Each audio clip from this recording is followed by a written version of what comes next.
कि देश भर में करोड़ों घुसपैठिए घुसे हैं, वो भारत के गरीब का मानव अधिकार का हनन नहीं करते हैं क्या? वो जॉब प्राप्त करते हैं तो भारत के बच्चे की जॉब नहीं जाती है क्या? सरहदों को खुला छोड़ देना है आपकी वोट बैंक के लिए? हमने फर्म निर्णय दिया है, एनआरसी में से भारतीय जनता पार्टी वापिस नहीं जाएगी और चुन चुन कर सबको वो सूची में डालकर उसको इंगित करने का काम Bharatiya Janata party. There's a right way and there's a wrong way. At the time, there were around 5 million undocumented immigrants in the US. And most Americans saw immigrants as a burden on the country, taking jobs, housing, and healthcare, and thought immigration as a whole should be decreased. Our country is invaded by immigrants who are like cancer cells. That same year, Republicans ran on a tough on immigration platform and took control of Congress. Democrats were pushed to adopt tough positions on immigration, too. We are a nation of immigrants, but we are also a nation of laws. दोस्तों, NVN के चक्रव्यूह में आपका स्वागत है। आज हम बांग्लादेशी दीमक और अमेरिकी डंकी की चर्चा करेंगे।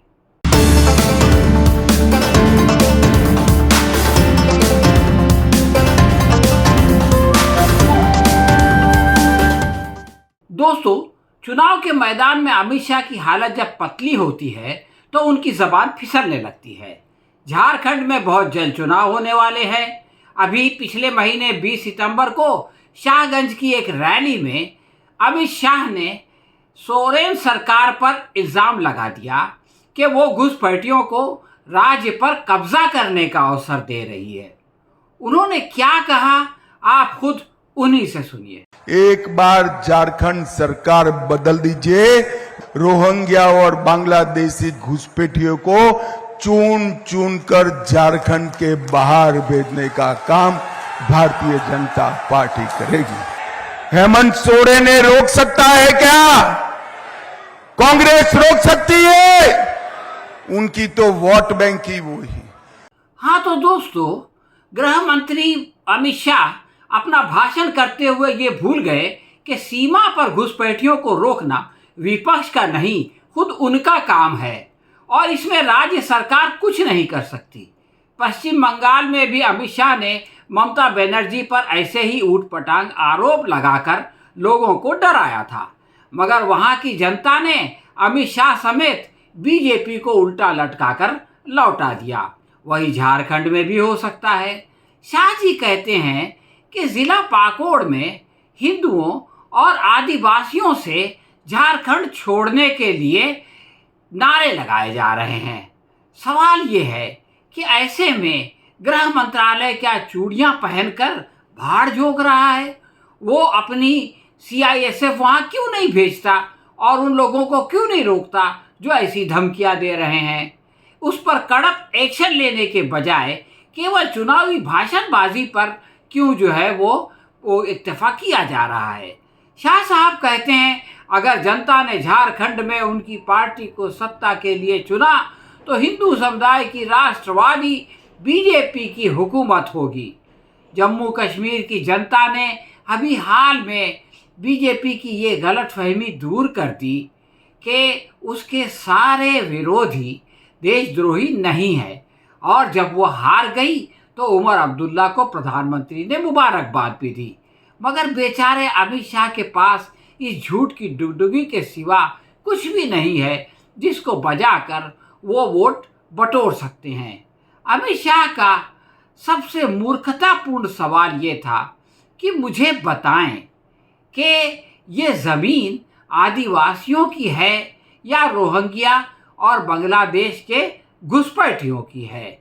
झारखंड को कोई नहीं बचा सकता, ना JAM, ना ही कांग्रेस, और इसे तो सिर्फ प्रधानमंत्री नरेंद्र मोदी ही बचा सकते हैं। अमित शाह से तो ये पूछा जाना चाहिए कि आखिर आदिवासियों की ज़मीनों को उनसे छीनकर बड़े बड़े पूंजीपतियों को, अडानी जैसे लोगों को कौन दे रहा है? प्रधानमंत्री नरेंद्र मोदी का गौतम अडानी से रिश्ता क्या कहलाता है? जब आदिवासी इस अन्याय का विरोध करते हैं तो उनको नक्सली कहकर उनकी हत्या कौन करवाता है? कौन उन पे गोली चलवाता है? आदिवासी इलाकों में नक्सली आंदोलन क्यों फल फूल रहा है? आदिवासी बीजेपी के बजाय उनको अपना हित चिंतक क्यों समझते हैं? 10 सालों तक केंद्र में सरकार चलाने के बाद भी घुसपैठियों का डर दिखाकर लोगों से मत लेने की नौबत भाजपा पे क्यों आ रही है? नर्मदा जैसे डैम बनाकर गुजरात में पानी पहुंचाने की खातिर मध्य प्रदेश के अंदर आदिवासी जमीनों पर कब्जा करके उनको कौन भेगर कर रहा है? और उनके अधिकारों की खातिर लड़ने वाली मेधा पाटकर से किसकी दुश्मनी है? भाजपा के पास ऐसे अनेक प्रश्नों का कोई उत्तर नहीं है। सितंबर 2018 में अमित शाह ने राजस्थान के सवाई माधोपुर की रैली में कहा था कि बांग्लादेशी घुसपैठिए दीमक की तरह हैं और ये हमारे चुनाव के सिस्टम को खाए जा रहे हैं। लेकिन एनआरसी के द्वारा 40 लाख घुसपैठियों की पहचान का काम किया गया है। अमित शाह ने दावा किया था कि 2019 के आम चुनाव के बाद उन सबको निकाल दिया जाएगा, लेकिन ऐसा नहीं हुआ। उल्टा 2024 में 400 का सपना देखने वाले मुंगेरी लाल 240 पर आकर अटक गए। अमित शाह ने हेमंत सोरेन पर भ्रष्टाचार का आरोप लगाया, लेकिन अगर वो जेल जाने के बजाय अजित पवार की तरह उनके पाले में आ जाते तो शाह जी उनको राजा हरिश्चंद्र की उपाधि देते। हाँ तो दोस्तों, ये तस्वीर का दीमक वाला रुख है। अब आइए जरा उसका डंकी चेहरा देखें।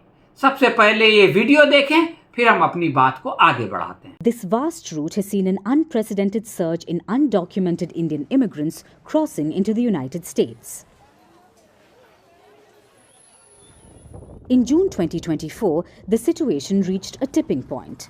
That month alone, a record 5,152 undocumented Indians crossed from Canada into the US on foot. कि फिलहाल अमेरिका की होमलैंड सिक्योरिटी वहां से गैर कानूनी तौर पर रहने वाले भारतीयों को हिरासत में लेकर देश से निकाल रही है, क्योंकि अमेरिका के अंदर वो एक हकीकत है और भारत में केवल चुनाव का अफसाना है।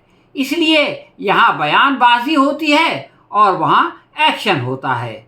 इस साल जून से DHS ने 1,60,000 से ज़्यादा लोगों को लौटाया है, जो 2010 के बाद से सबसे बड़ी संख्या है। यानी किसी साल इतने लोगों को नहीं निकाला गया। भारत सरकार अमेरिका की सहायता कर रही है, यानी शाह जी ने इन भारतीयों को अमेरिका में घुसपैठिया मान लिया, इसीलिए उनकी मदद कर रहे हैं। इस कार्रवाई का उद्देश्य अमेरिका ने बताया कि राष्ट्रपति चुनाव के मौके पर उसे सपोर्टाइज करने की घटनाओं की रोकथाम है। यानी जो आरोप अमित शाह बांग्लादेशियों पर लगा रहे थे या रोहिंग्या पे लगा रहे थे, वो खुद अपने नागरिकों पर लग गया।